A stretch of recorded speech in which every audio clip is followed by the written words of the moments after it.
got some shampoo. What are you doing? Taking a shower, man. Didn't have time. Took this shower for you, boy. Y'all subscribe.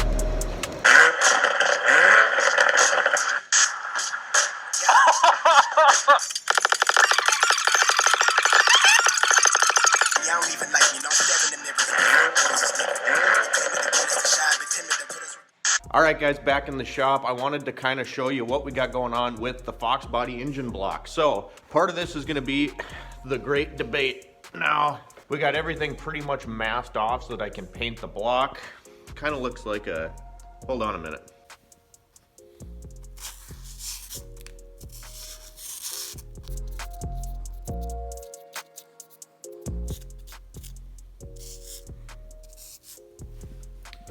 Why does he look stoned?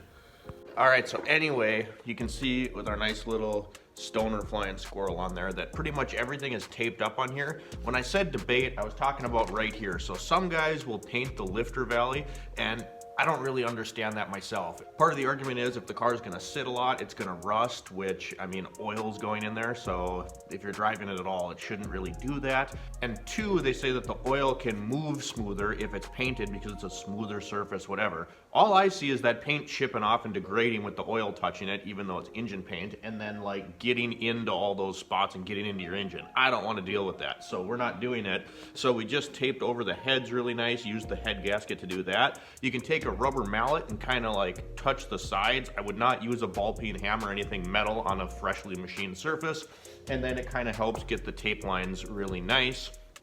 Then we just went over that because, like I said, we're not painting it.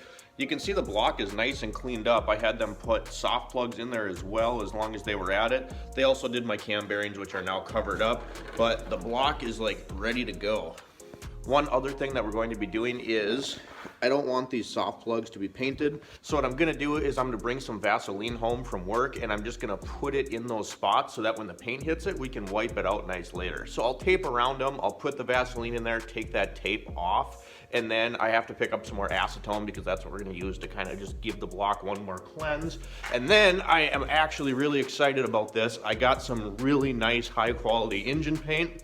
This is a lot like the 2X Clear from Spray Max. This is Eastwood Factory Ford Blue, 1966 to 1980, and it also has that hardener cap. So what you do is this is a two-part paint. This isn't your cheap Rust-Oleum from Walmart. You put this cap on the bottom there and you smack it, and then you got to shake this stuff up really, really well. I've learned that the hard way, but you shake these kind of paints up really well and the hardener mixes into the can. So it's literally a spray gun quality paint in a can. And then we're gonna use that, paint the block, Factory Ford Blue.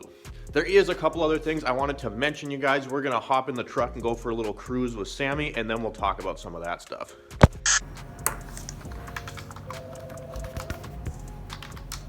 Don't start with me.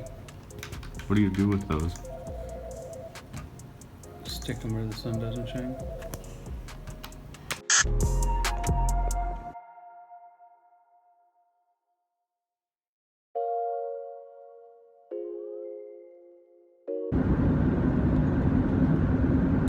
All right, so like I said, you guys, we're just kind of on a nice little cruise. We got Sammy with me, best co-pilot in the world. I just kind of wanted to catch you up on a few things. We talked about this in the last video, but for the 302 that's going in the Foxbody, when you're doing something like with these projects, you guys, make sure you break it down into steps, because when you have a mess of a car like the Foxbody really is, which it's not in bad shape, it's just taken down into a million pieces, make sure you make yourself steps and goals that are attainable. Because if you look at something like my Foxbody, it's like, oh my God, I'm never gonna get this done. So right now, Minnesota, we got about 2 to 3-ish more months, 2 months for sure, of snow and cold weather. So I told myself we're just gonna get the motor done. Now, interestingly enough, in my 5 years of being a main shop technician for Toyota, I've never had to rebuild a pushrod engine. So I have a good buddy of mine that does a lot of dirt track racing. He's gonna help me find a decent set of valve springs and push rods for that car. Valve springs is just kind of an insurance thing, you know? I don't wanna go through all this work and then have a valve spring thing snap and then drop a valve and grenade the whole motor. So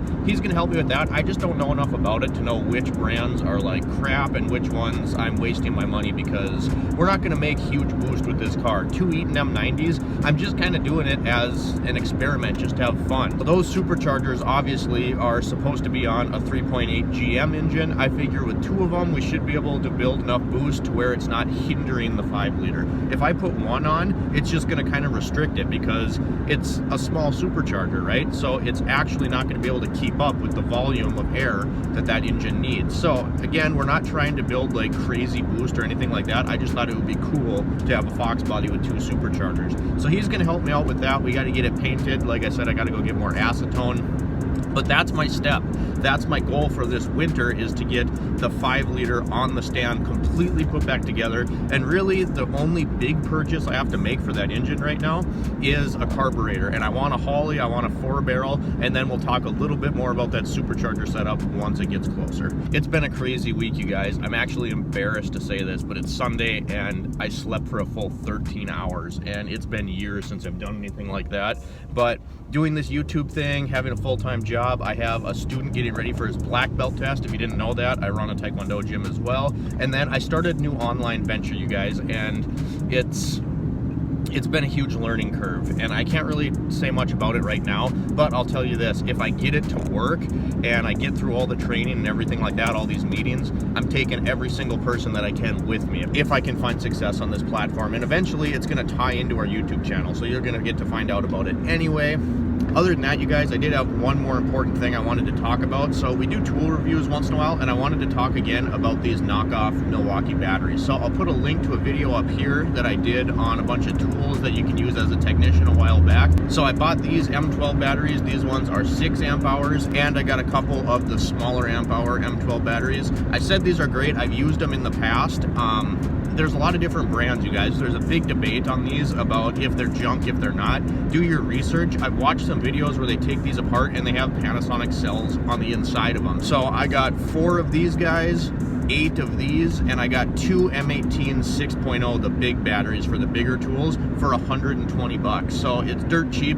And what I'm going to tell you right now is that this battery, from what I've found, it still charges great, it holds a charge, the power is fantastic, but for some reason these 6.0s with the flat base, not these ones have been fine, they don't always make the best connection in the gun. So when I put it on, sometimes it'll kind of wiggle and cut the power to the tool. And if you kind of just adjust it a little bit, it'll come back, so it's annoying. But again, I took a gamble. For the price of these, I got 12 batteries for 120 bucks, so it's not that big of a deal. They still work, but I probably wouldn't buy these ones. These ones have not had that issue, so I'm guessing it just has to do with this excess weight that's on the bottom that just kind of manipulates the battery inside the tool and makes it so it doesn't always make a great connection. I have had 0 issues with these, and any of them across the board, they've all charged fine and held their charge really well, and I haven't noticed a power difference at all compared to my genuine Milwaukee batteries. But I just wanted to cover that. You can go back, find that card, and check out that video if you would like to. So that's kind of where we're at, you guys. As far as the merch line goes, I'm still trying to find a distributor where I can get decent priced embroidered sweatshirts. I don't want screen print on the sweatshirts. T-shirts I can have, but I'd love to release the keychains, the T-shirts, and the sweatshirts all at the same time. So once I get that all figured out, you'll be able to go down in the description and buy some Shift Wrench Repeat merchandise, which I'm super excited about, you guys.